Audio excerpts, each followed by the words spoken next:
Hey everyone, and welcome to Chef AJ Live. I'm your host, Chef AJ, and this is where I introduce you to amazing people like you who are doing great things in the world that I think you should know about. Well, today is the second Thursday of the month, which means it's time for Vegan Talk with Dr. Scott Harrington. And today he has a really interesting topic, personality and weight loss. Please welcome him back to the show. It's nice to see you again, Dr. Harrington.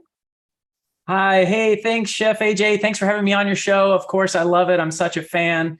And this talk is I got to admit, this talk is inspired by Dr. Scharfenberg, and he made this plea at the end. You said, what else is there to learn? You're 99 and you've learned all these things. And he says, well, we have to figure out how to get people to do the plant-based diet. How do you get people to actually lose weight, even though we know all these tips and tricks and how to do it? So I thought that inspired me to come about this personality and weight loss talk. Great. Well, I can't wait. Well, have you ever heard Dr. Lyle's talk called The Perfect Personality? I'm wondering if you ever saw that. I love Dr. Lyle, and I don't think I've seen that specific talk. Okay, well, man. I'm going to see if it's available free online and send it to you, because he definitely believes in personality, that it's genetic. He always recommends people listen to or read a book called Blueprint by Plomin. And anyway, Right. maybe you could do it before your next time and see what your thoughts are on that. But I'd love to hear what you have to say, because I'm all about, making it easier for people, because, it's hard. Yeah, anything we can do, and there's a lot of science out there. I mean, there's thousands of studies about personality and thousands of studies about weight loss. It's just trying to take the studies and marry them up. And so we try to go into the science because, I mean, there's a lot of books. You've seen them throughout the years, a lot of books about your weight loss, personality, and this and that. And you wonder where the science comes in. And so we're trying to be evidence-based as we can. All right. Well, where did you learn what you're going to discuss with us? Well, over the years, as a lifestyle medicine doctor, family doctor, that's always the crux. It's like, we've got all these, plans and tips and tricks. Like, how do we marry them up with the person? What's going to work best for the person? How do you individualize your prescription? And so throughout the years, that's, my eyes have been out on sticks. This is the stuff we've been looking at. And anytime you hear about a technique or weight loss tip that works, it's evidence-based, it sticks, and try to always working that into my practice. Great. Well, tell us what works. Okay. All right, here we go. Let me get this started. Let me share my screen here. Okay, let's do it. Okay, Chef AJ, are you seeing my screen shared? Is this working? Perfect. Out? It's perfect. I love it in most US states. Okay. All right. This is just a quick introduction about me in case people haven't met me. I'm Dr. Scott Harrington. I'm a family doctor, lifestyle medicine doctor. I have an online practice. I can be your primary care doctor. I am in many states, 29 states. And I can prescribe medications in those areas and send referrals and send x-ray requests and that sort of thing, and be your health advocate. I have insurance as well. I accept insurance, Aetna, Cigna, TRICARE, Medicare. And in my practice, and the folks who are trying to lose weight, I have a weekly weight loss meeting called Get to Your Goal. And people come in on Zoom and we talk about what went right in our plant-based journey over the week. And just announcements from my practice. I will be coming up on this Holistic Holiday at Sea vegan cruise. I'll be one of the speakers on the cruise. So I'm super delighted and super honored to be a part of that. So here's my talk. So personality and weight loss. So yeah, Dr. Scharfenberg, he's been around the block and he's seen lots of things come to pass. And we've determined the plant-based diet is the healthiest way to eat. But how do you get people to lose weight using the plant-based diet? And is personality a thing? Is personality even a factor in weight loss? That's what I was trying to answer today. So yes. And there are two big factors in weight loss and weight related traits. And these are conscientiousness and neuroticism. And we'll talk more about this.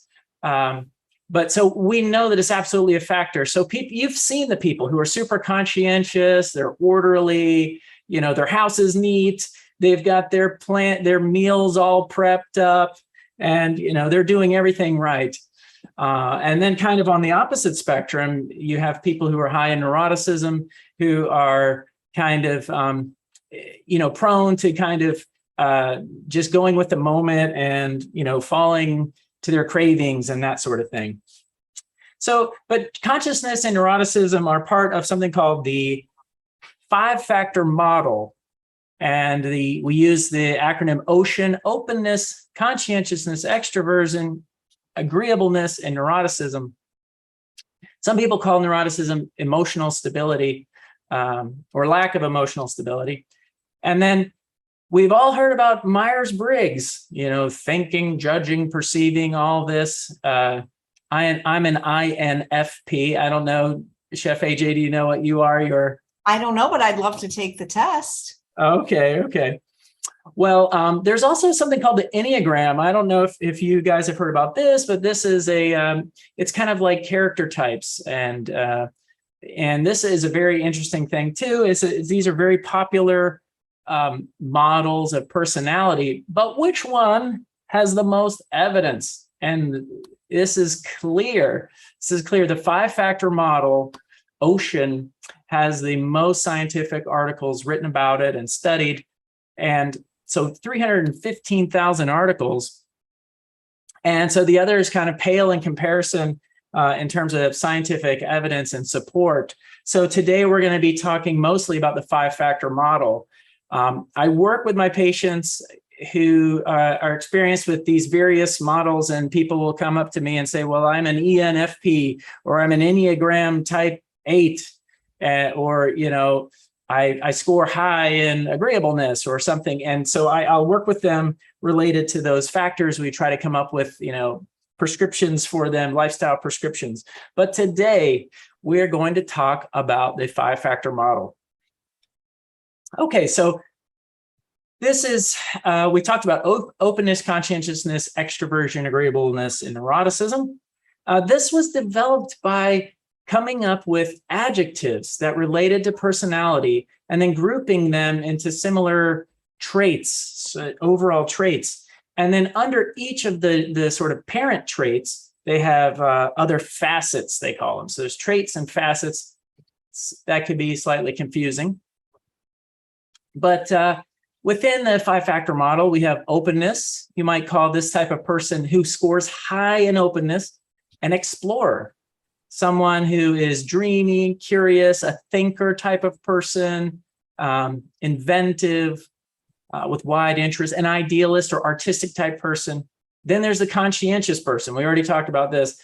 Someone who's very self-disciplined and industrious, goal-driven. And we all know someone who's very extroverted or outgoing. And when you read the adjectives, it sounds like someone you'd want to hang out with: sociable, gregarious, talkative, and stuff, pleasure-seeking. So these people might be engaged in, having fun, basically, enthusiastic.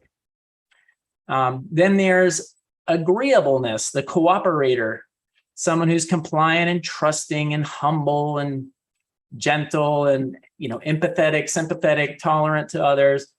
And then there's neuroticism, or the sensitive person, who might be anxious, tense, moody, hasty, or excitable. So real quickly, one of the things that I worry a little bit about when we talk about this is that, someone can worry that they're going to be judged if they have a certain score and a certain personality type. And there's no good personality type or bad personality type. It's just the way you may interact with the world. And so some people can have a certain personality type, but have lots of baggage and emotional defenses.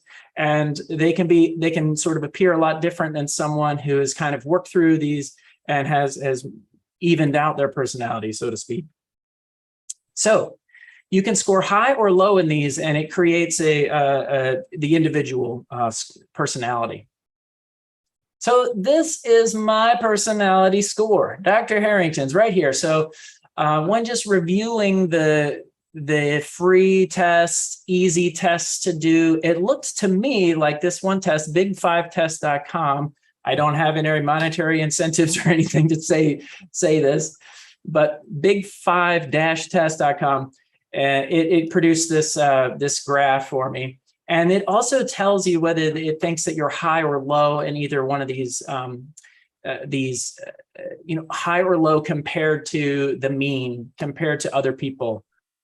And so for me, I scored the highest in agreeableness.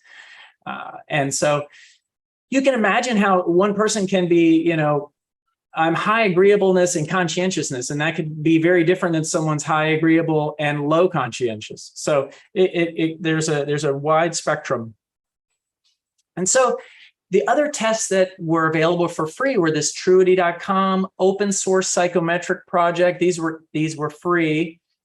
Also, you can look online and find this mini IPIP, or mini international personality item pool, 20 questions and a quick test, the 10 item personality measure.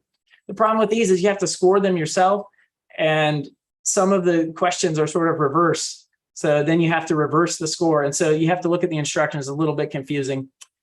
Last but not least, you can see a professional, a psychologist or mental health expert who's trained in personality typing and can provide you this NEO-PIR test. There's like several hundred questions, and it gets really deep into it, but you have to pay for that. It's not free. So, okay. Meta-analyses and these various personality traits. What you'll see is it's kind of all over the board. If it's above the line where it's weight gain, over long-term weight gain, and under the line it's weight loss.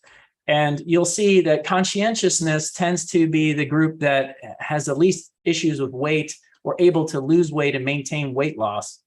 But some of the other types are kind of depending on the various facets underneath the parent trait. It may be far to the left or to the right, or the higher or lower.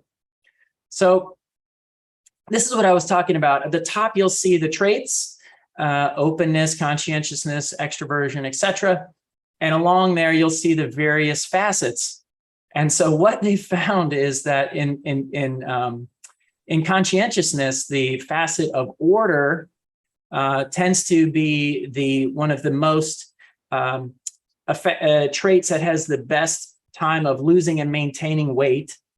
And if they score low in self-discipline, that's a problem in terms of losing and maintaining when you're overweight. So extroversion it was mixed too. Extroversion was mixed, where if someone was very active, maybe they have a very active lifestyle and can lose calories through that. But if they're kind of taken by excitement seeking, and positive emotions actually was positive for weight gain over time. And this one here in agreeableness was one that I thought was kind of interesting.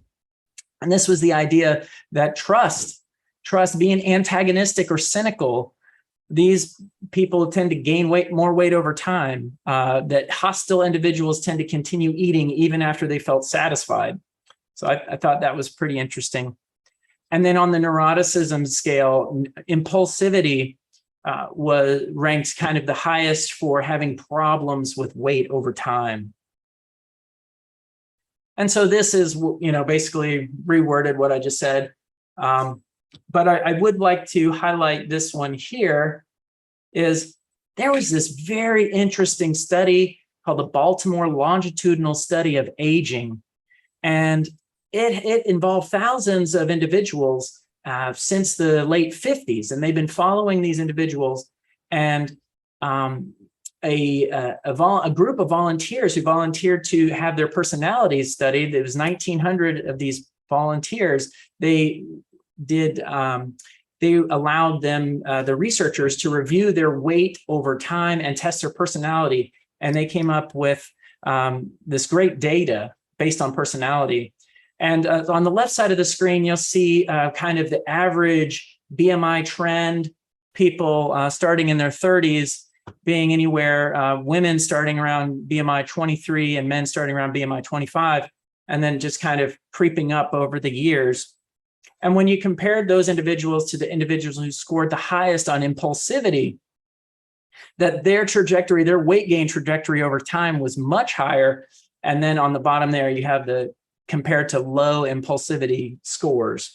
So I thought that was quite interesting. These are the impulsivity facets. I have trouble resisting cravings. I'm having my favorite foods. I tend to eat too much. I sometimes eat myself sick. I sometimes do things on impulse that I later regret.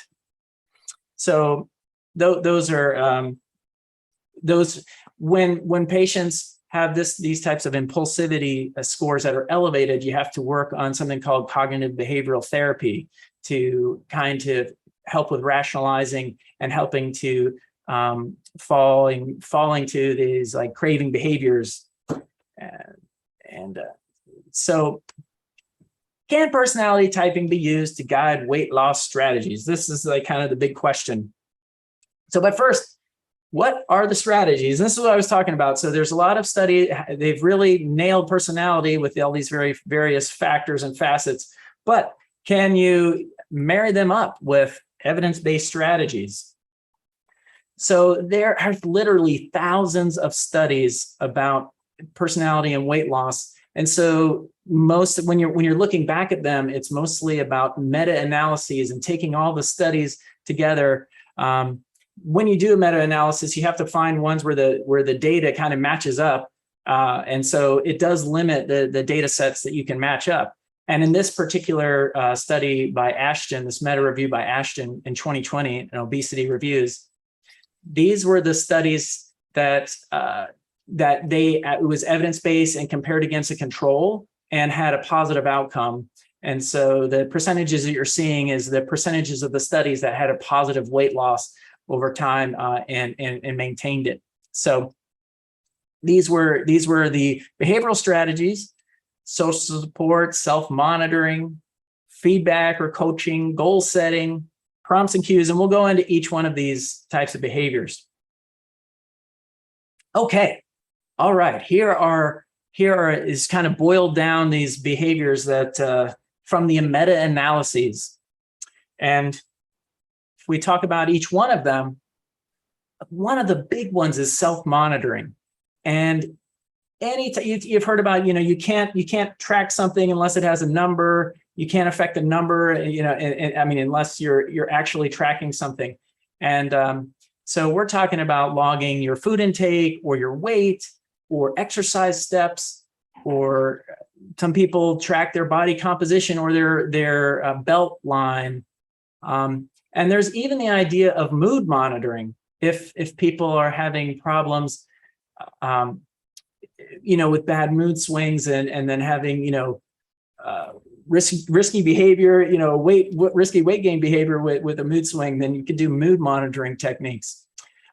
Some social support. This is a huge one. These first couple here are like some of the biggest and used in many of the weight loss studies.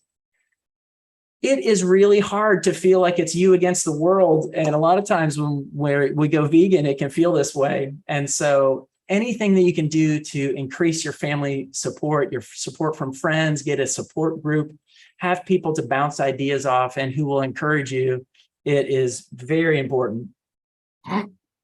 Goal setting. Now, everyone's heard of SMART goals. We've been talking about that forever, but I like to almost think of a SMART goal as action planning. It's kind of like someone, if they say, well, I want to quit smoking, that's my goal. But if they're like, no, I'm going to quit smoking on January 1st, and give a specific time and how they're going to do it. I like to think about that as action planning. And feedback or coaching, incredible source authority. Some people are very taken by, a doctor or a dietitian or someone in sort of says that this is true and this is correct. And it kind of gives them confidence in their actions. And so that's very important, having a personal coach and to give you the feedback like, hey, this isn't working. Let's try this or that. It really increases your success. Okay. Prompts and cues. I really want to kind of talk about this because there's an idea of stimulus control where, and Chef AJ, you talk about this a lot. If it's in your house, it's in your mouth. If you can control that stimulus, if you can keep it away, if you can engineer your environment, environmental engineering, you just kind of set up the environment so that it's helps you lose weight. Some people will create timing cues like, hey, it's 6 o'clock. I'm going to go exercise no matter what. They're making rules for themselves. Prompts and cues could be like portion controlled containers, or plates, reminders, and things like setting your shoes out in front of the door. There are so many things that and creative ways that you can get involved with prompts and cues. And everybody's kind of different with it, but basically creating rules that helps you prevent you're doing the bad behavior. Skills training. This one is, just like you do, Chef AJ, where you have cooking classes online, teaching people how to improve, nutrition classes, and rehearsals. Are like kind of like mantras or scripts, pre-written scripts that or if someone comes to me and offers me some bad food, I'm going to say, I'm sorry, I have diabetes and I can't eat this, or coming up with predicting what's going to happen and coming up with a plan. Okay, so those are the evidence-based weight loss strategies. There's actually 93, but those are the ones that those are the cream that come to the top, so to speak. So I said I was going to do only talking about the 5-factor model, but when we're looking for trying to marry these behaviors with the personality types, this was a study that came out. They surveyed 10,500 adults across the United States, and it was based on the Myers-Briggs type indicator. And what we saw here is, when questioned, these people who were highly on the extroverted side basically said that they would use social support as a way to help them lose weight. And basically the people here on the introverted side said they would not. They would be trying to go it alone or do it themselves. But this is kind of what we have for the evidence of what personality and what behavioral technique. So obviously, if you're extroverted, using social support is huge. And self-monitoring. So these folks that scored high in extroversion and judging, the EJs, and these folks would be into the self-monitoring, and the more introverted perceiving types, this and Myers-Briggs types on the other side would tend to not choose self-monitoring as their way to help with weight loss. So I thought that was very interesting because they had very high number of surveys and people reporting the ways they would use different techniques. So if you kind of put them all together, you can kind of think about it like this. Someone who scores really high in openness, they might be open to learning new skills and coaching feedback, willing to try new things. And because if they happen to lack discipline or need external motivator, they may benefit from a coach or a credible source authority, that kind of thing. With conscientiousness, it's likely that these high in conscientiousness, the planners are already doing things like setting goals and self-monitoring and planning. So that is something that you would use. You would use people's strengths, to their advantage. And then you basically try to shore up weaknesses with the techniques. Like, for instance, maybe someone who's very orderly would become rigid and kind of stick to the same routines and kind of, get bored, or they might become too perfectionistic and have self-criticism. And this way you have social support, or you have feedback from a coach that kind of can soften those sort of perfectionistic, like you're doing great, and give them encouragement. For the extroversion scores high in extroversion, they're very outgoing. So of course, social support, doing things like challenges, competing, that kind of thing, having a big social group. And then to help with them feeling lonely and uninspired, you could work up goal setting and action planning.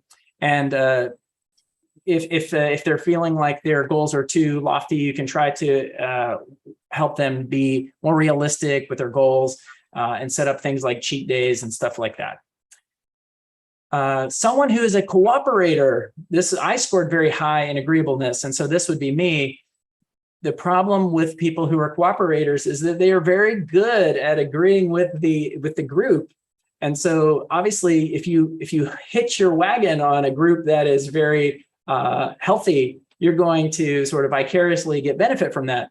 But the problem is when the goals do not align with yours, because you can have a hard time. People who are agreeable can have a hard time if, like, I guess the example would be like if you were joining Weight Watchers, but they eat meat and they, allow for foods that you don't agree with, it might be sort of counterproductive.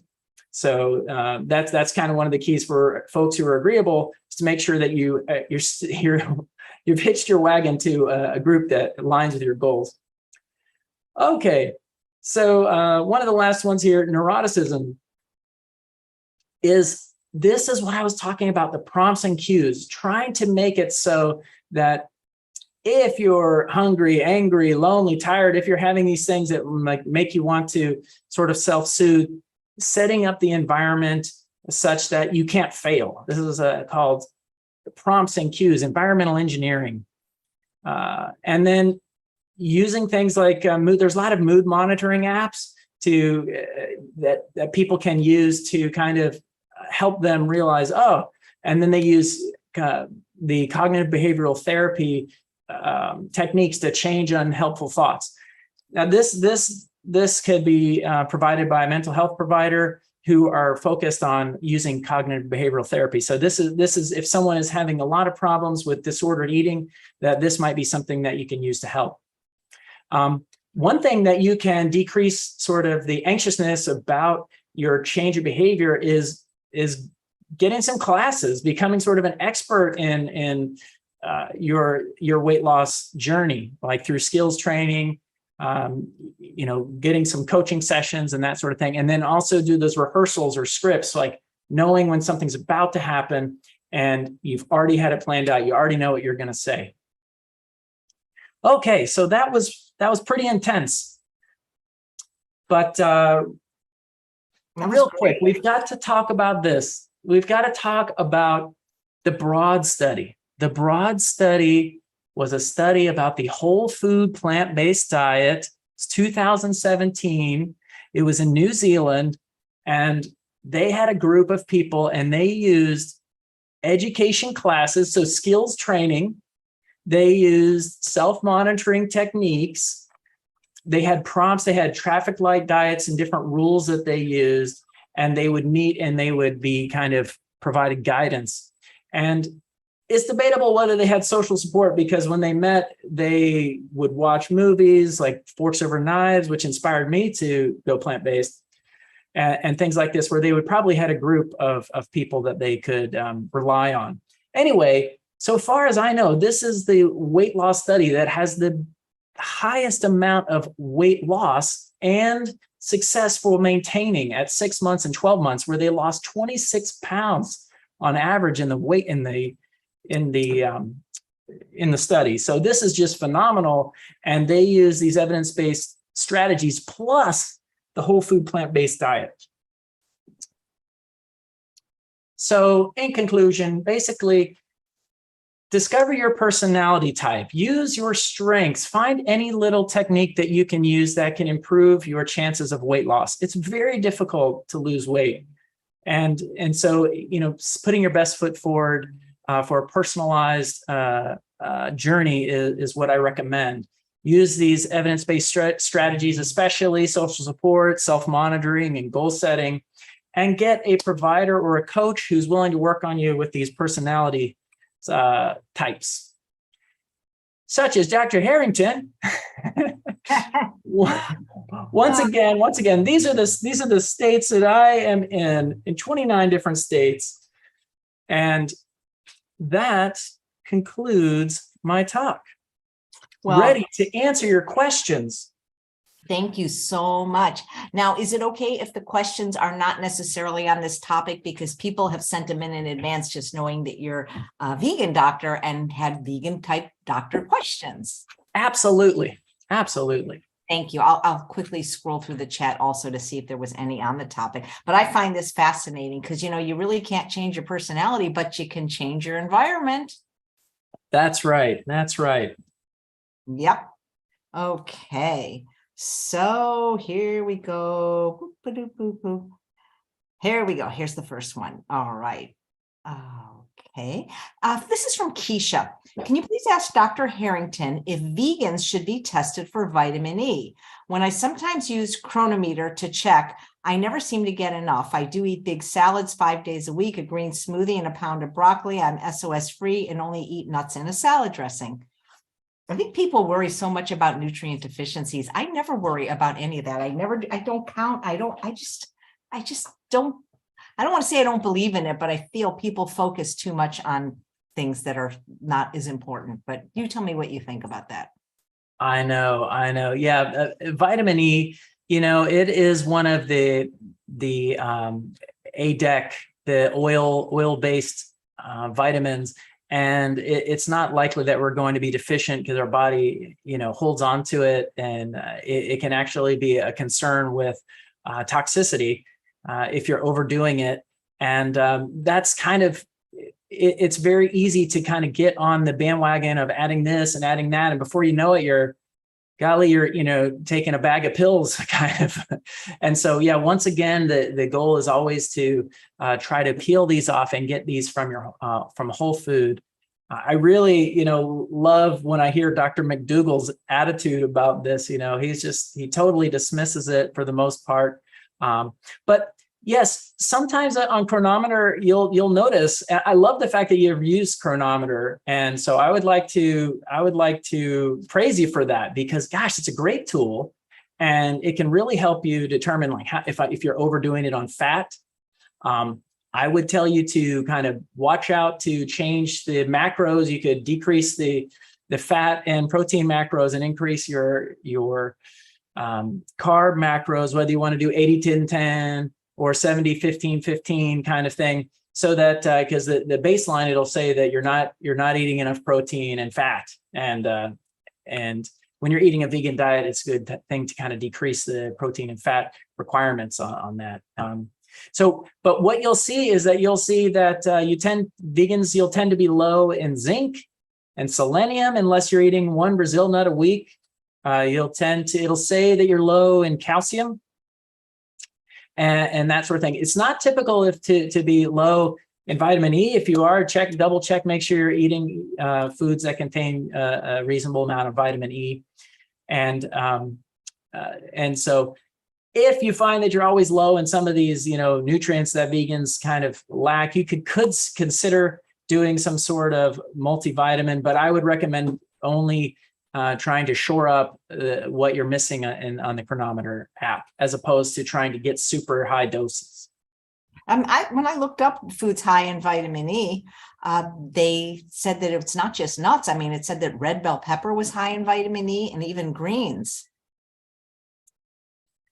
Right. And so that it might sort of show a problem in your diet. Like you might need to kind of up your numbers, up your greens, up your fruits and vegetables, nuts and seeds. But be careful with nuts, because it can help you it can really bust your fat. And if you're trying to lose weight, you want to be careful with that. Thank you. Very good. Okay, here's a question from Kathy. On a plant-based diet, all our food has potassium. In an otherwise healthy individual, what would cause elevated levels on a blood test? And she's going to be a new patient soon, she says. All right, go Kathy. Well, this is what I call a laboma. This is most commonly a laboma. I joke around. They drew the blood and then they drove it to the main lab, and they left it on the dashboard or something. But a laboma, doctors are constantly getting called with elevated potassium levels because there's a lysis, breakage of the red blood cells in the tube, or because of the way it was, the blood came out of the arm. There was some sort of traumatic aspect to it, and some potassium was released, and it will be elevated. And in the inpatient setting, when people are having really high potassium, so they're testing it all the time, it's more of an accurate evaluation. But in the outpatient setting, by the time the doctor gets the feedback about the elevated potassium, if it was truly a problem, you might have had a problem with your arrhythmia or something and keel over. So it is hard when you're evaluating these labs that could potentially go up and down very fast.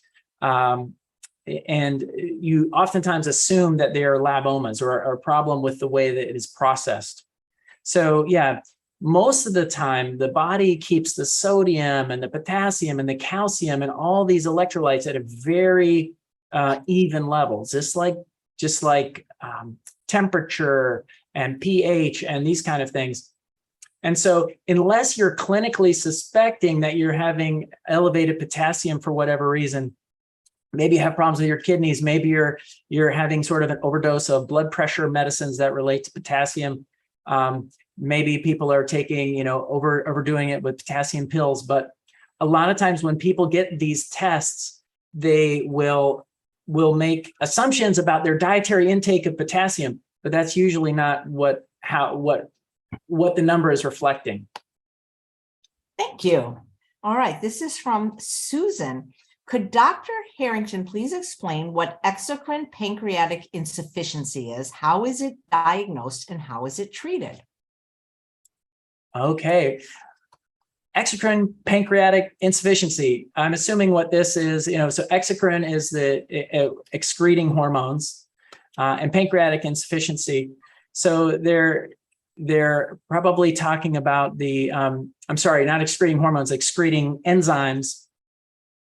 So the pancreas has a hormone function of excreting insulin, and then it also has the digestive enzymes. So people, the digestive enzymes helps with protein and some lipases, so some fat absorption. And you can actually have problems with, the pancreas could be falling down on its job and creating these digestive enzymes. And so people will be sent to the gastroenterologist for having chronic loose stool because they're having malabsorption, because they're not absorbing the nutrients that you eat, especially the proteins and fats. And so, yeah, if you have a pancreatic insufficiency, a pancreatic enzyme insufficiency, they can treat you with enzymes. The problem is these enzymes are very expensive.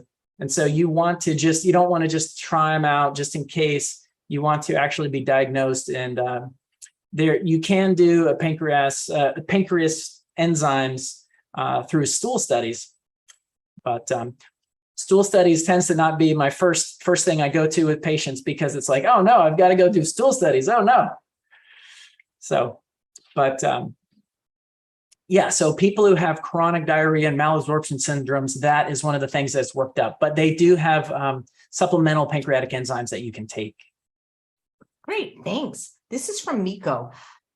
Question for Dr. Scott Harrington. My appendix has been removed 25 years ago. How do I increase alkaline level in the gut? And is taking a probiotic supplement necessary, or consuming plant-based yogurt, miso, kimchi, sauerkraut, is that sufficient?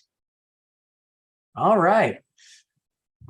So the question is, how do you have a good microbiome? Basically, how do you eat an alkaline diet? And so the assumption is that you should be able, even though your appendix is gone, that it should not have a strong effect on the microbiome, as far as I know. So you don't have to really feel like you're sort of at a disadvantage there, In terms of probiotics versus prebiotics, it seems like, probiotics was the buzzword in the 2000s, but, or 2010s. But now the buzzword is prebiotics, and prebiotics is basically fiber soluble and insoluble fibers fibers that make it down to the colon so that your the gut microbiome can digest it, ferment it, process it. It gives you short chain fatty acids, butyrate, that is an anti-inflammatory effect in the colon, and is having a stronger effect than we're learning more and more and more about the microbiome. So I know docs like Will Bolsewicz and folks like that will recommend eating fermented foods. I don't have it as like a central recommendation for my patients, but just to add it as, as something that they enjoy, adding things like kimchi and, if they want to have a little kombucha here and there, but it's not my center of my recommendation. I'm always focusing on trying to get people to eat more fiber so that you can foster a healthy microbiome. And so as opposed to probiotics, which are actual bacteria, which is kind of like a drop in a pool. And why don't you just fertilize or feed the bacteria that you already have, help the happy, healthy bacteria grow. Nice. While I'm looking for the next question, maybe you could address this one because it comes up a lot. If people, we had Dr. McDougall on and he basically said, don't get a colonoscopy, at least don't get a screening colonoscopy. But there are people that are going to choose to have them and it's their right. But as a vegan, they always want to know what the prep should be because, you can't eat your normal high fiber diet. So is the question about the prep or what? Yeah, let's talk about. The prep isn't the question isn't whether or not we should get one, unless you want to comment on that. The question is, if somebody has decided to have one, what do you, how do you do the prep? Because, this is a very high fiber diet we're on. Right. Well, so colonoscopy, colon cancer screening, there was just recently even where it came out that potentially colonoscopy wasn't as strong of a benefit as we thought, and this kind of thing. But in the setting of having colon cancer is such a common cancer, it is something we shouldn't ignore because we probably all know someone who's died of colon cancer. I certainly do. People in my family have died of colon cancer. And you should be especially concerned if you've had histories of inflammatory bowel disease and things that would make colon cancer more likely.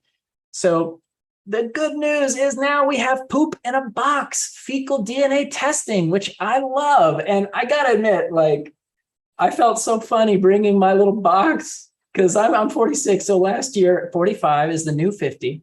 I brought my box and I had to turn it in to CVS. So I gave it to the guy at CVS, and he knew what it was all about. And he, take it. Oh, okay, right here, open a box. So I'm really happy about that because it's something like 1 out of every 1,400 people will have a serious complication related to colonoscopy. So it's not something that you should just willy-nilly go into. Now that we have fecal DNA testing, we can do this every 3 years, and we can get it gives us a window into understanding whether our risk for colon cancer. If they see colon cancer DNA, then the benefit versus the risks, the benefit will start to outweigh the risks. And that could eliminate the number of colonoscopies that you get in your life. And so I think this is a great plan, as opposed to kind of throwing out colonoscopy altogether. I didn't realize that that's what it was testing for. Does it also test for blood? I think it also tests for blood, but it will comment on whether you have fecal, if there's actual DNA that is like polyp DNA that is cancerous. And so, it's not exactly a pap smear, but it's a poop smear. And so the feces will smear past the polyps, and that will get inside the feces, and then they can test this for the cancer or precancerous DNA. And so to me, that's a great test. It gets more accurate the more you do it.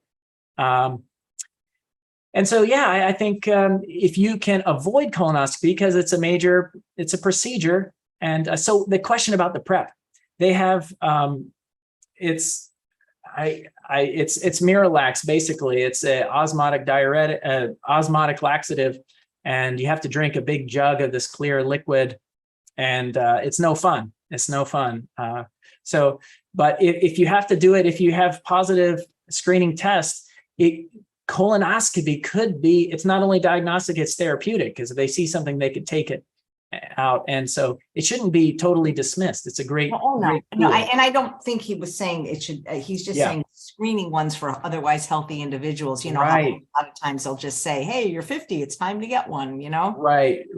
You know, over the years, I'm starting to become less and less sort of pushy about this kind of thing, where when you're trying to do a preventative test, you have to be real careful that you're not actually causing more harm than good, you know?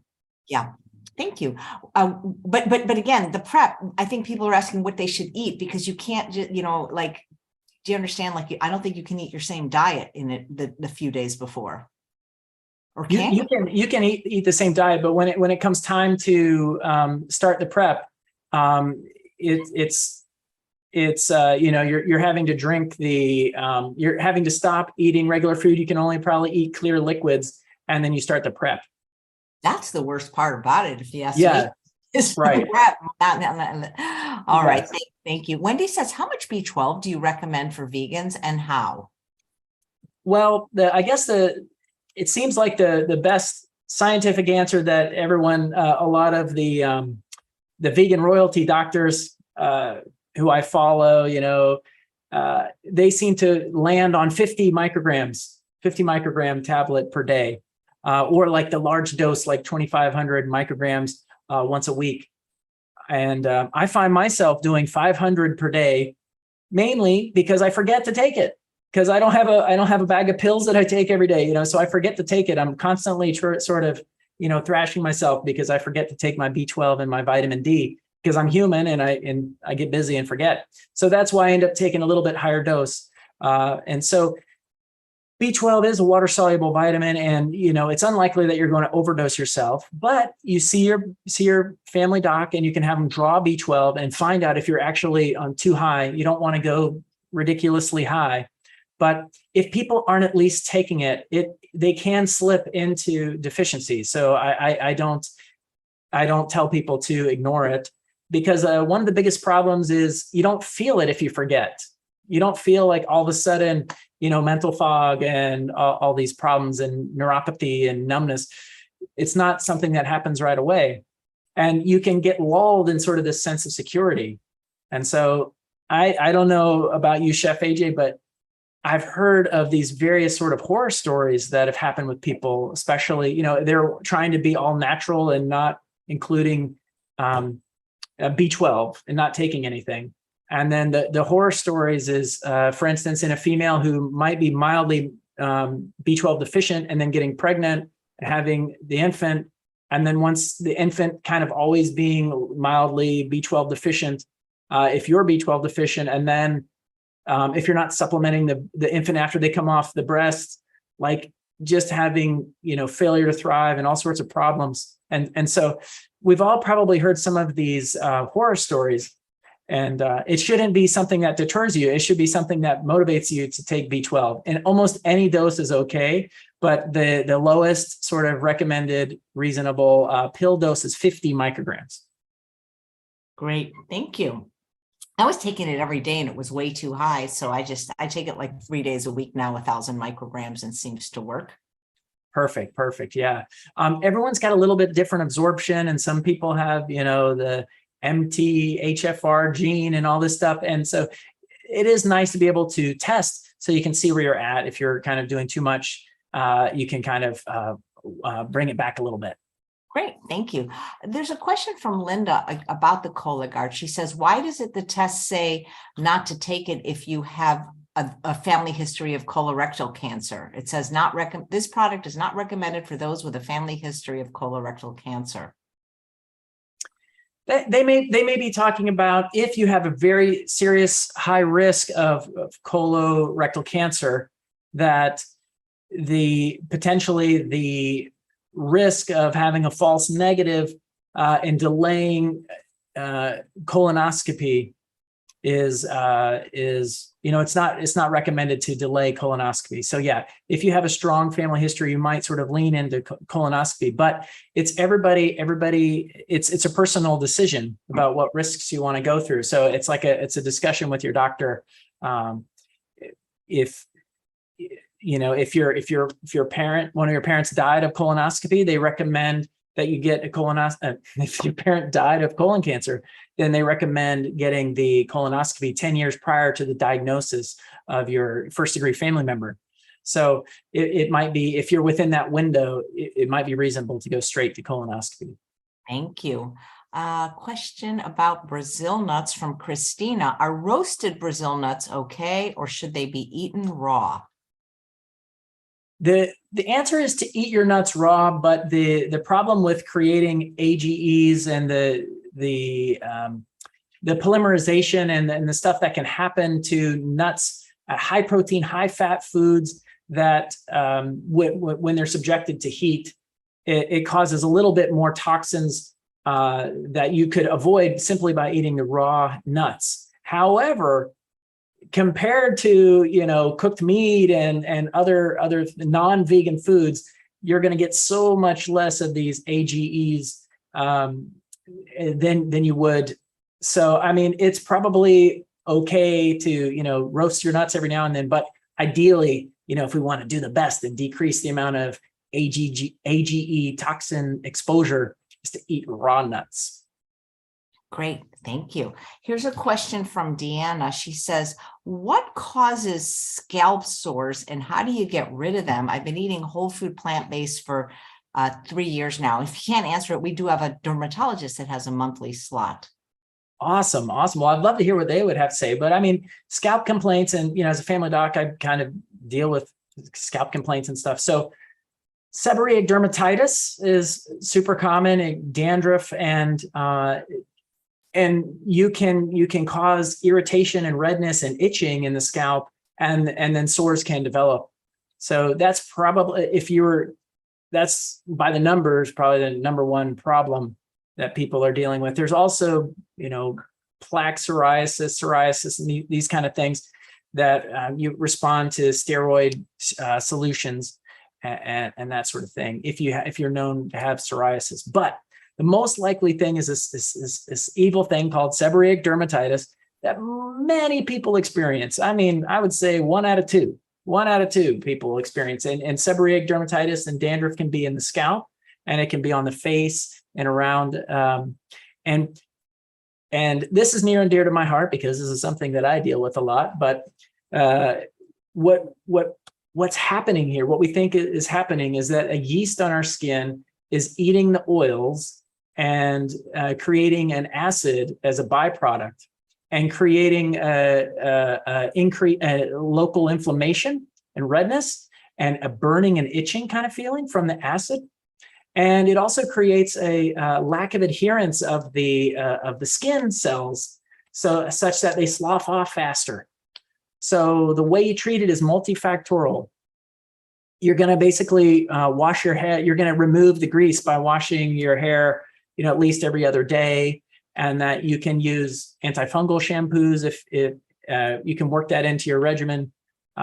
Sometimes light, it's why we probably don't have dandruff all over our face all the time, but if it's exposed to light, that helps. And so, yeah, you can use antifungals, and then you don't want to use steroids very often because steroids on the face can be problematic. So you may have to, if you still have problems with this, you may have to see your dermatologist or family doc, see what they have to offer. Great, thank you. And here's a question on tests. For over 65, Randy wants to know, what are the main tests one should get yearly? Actually, it's not evidence-based to get annual tests. Now, most people would want you to come in every year so that you're seen and they can see how you're doing. But every 2 to 3 years with cholesterol is reasonable. But if you're vegan, it's a good idea to check your B12, check your vitamin D. If you're not supplementing with vitamin D, you should be checking it. Make sure that you're not vitamin D deficient, like so many people are. There's a lot of folks who have reasons to be checking every year, like they have diabetes or they have thyroid problems, and these are absolutely things that you want to monitor. But if you have no health problems and you're feeling good and you have no concerns about your health, then, you can get lab tests and then follow up in 2 or 3 years. It's not an absolute requirement for an annual test. Great. Thank you. Well, this is great. Well, it's so fun having you on every month to answer these questions. Mike, let's see if there's any more. Oh, here's one. Deborah says, do you have to have a doctor prescribe a Cologuard test, or can one get it over the counter? I think you definitely have to have a doctor's prescription, but there may be a way to do it through their website. Maybe they have like a physician. It's called Exact Sciences. Exact Sciences is the company. But yeah, there may, like, a lot of times nowadays they're having these tests that you can just order by yourself. But I don't think so, because what happens if the test is positive? There has to be some sort of follow-up and counseling. And so I think that you have to have a doctor's prescription. So the way I handle it, I have an order form that people put in their insurance information and their address and everything. And then it gets sent off to Exact Sciences. So it's pretty easy. And then the box shows up at your house. So yeah, I love it. Poop in a box. Poop in a be box. easier, right? Yeah, Yep. That's pretty cool that they invented that. Makes it easier. Yep. A lot of people who may not, for whatever reason, choose or want to get a colonoscopy. Here's a quick question from Lisa. What causes a cyst under the skin? Wow. Okay. Yeah. I'm kind of glad you asked this thing about the cyst, is because I guess we don't really know. We don't really know about what necessarily starts it or causes it. But it's a good idea to know about these cysts. There is an influencer, a doctor named it's Dr. Pimple Popper online. That show is so creepy. I watched like 5 minutes and it was just like, yeah, right. Well, sometimes people have like ridiculously large cysts, and they'll just be, anywhere on their body, and it's not your fault or anything. It's imagine if you could sew your belly button shut. The skin would, as an analogy for the lining of the cyst, it would keep producing skin or a cheesy material inside the cyst, and it would just get bigger and bigger and bigger. And the only way you can treat it is to remove it. And so if people have this sort of lump or bump, and it's kind of hard, but mobile kind of, and they can tell it's just sort of in the fat of their skin, it's either something called a lipoma or an epidermal inclusion cyst, the cheesy cyst. And the reason why I like people to know about it is because you can look this up, epidermal inclusion cyst. And the thing is, if the cyst wall ruptures, the inside of the cyst comes out, and it really inflames the body. The body's like, whoa, hey, we've got to wall this off. All the white blood cells are down there working on it, trying to wall it off. But it's a sterile environment. It's underneath your skin. So you'll see redness, and it will look almost like an infection. And people will be prescribed a bunch of antibiotics, and then weeks go by and it's still red, and they're taking more antibiotics and just destroying their microbiome and that kind of thing.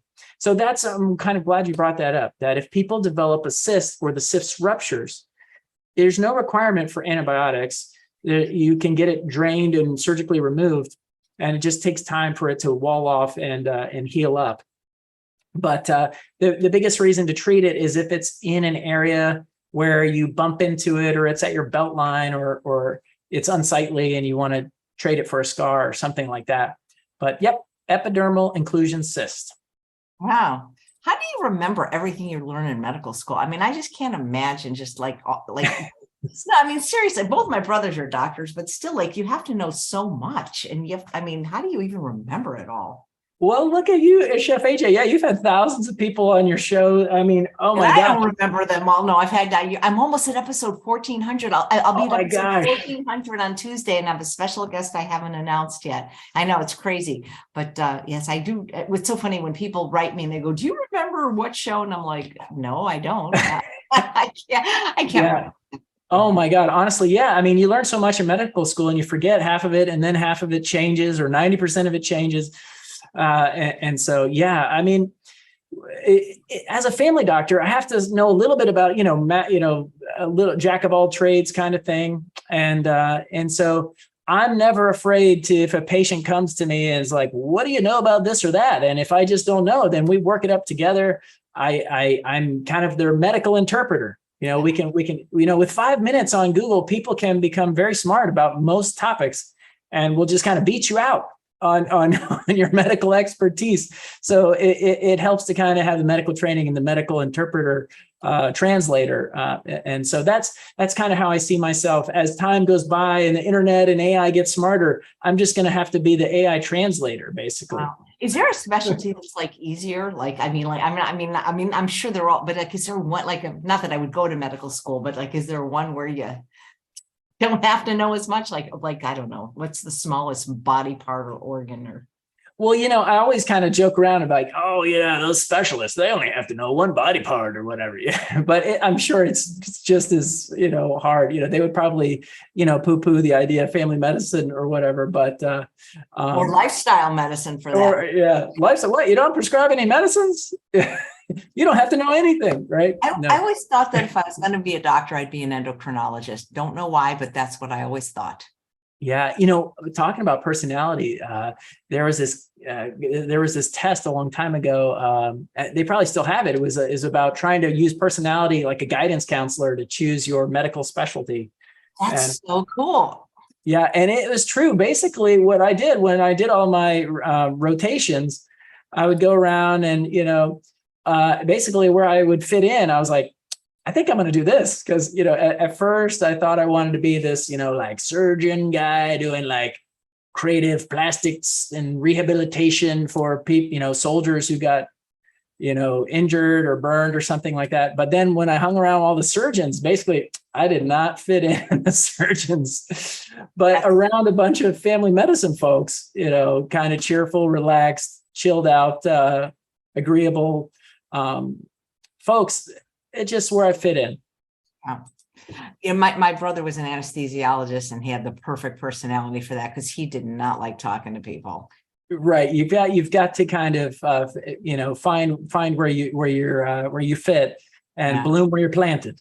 Yeah, and maybe a pathologist would have been even better for him than he did. Yeah, nothing against that. It's just we all have our special skills. Yep. Do you do telemedicine in the state of Illinois? Asks Marcia. Yes, absolutely. Nice. Great. Well, his links are right below in the show notes today. And you have some patients on, I think, as Valerie says hi from St. Petersburg. Hey, Valerie. Thanks for watching. Yeah. Well, thank you for coming on. It's really a lot of fun having you on. All right. I really appreciate it. Thanks again, Chef AJ. I really, really appreciate your time able to talk with your audience. Absolutely. We'll see you next month, Dr. Harrington. And hopefully I'll see you guys in about an hour when Brittany Girudi's coming on to make orange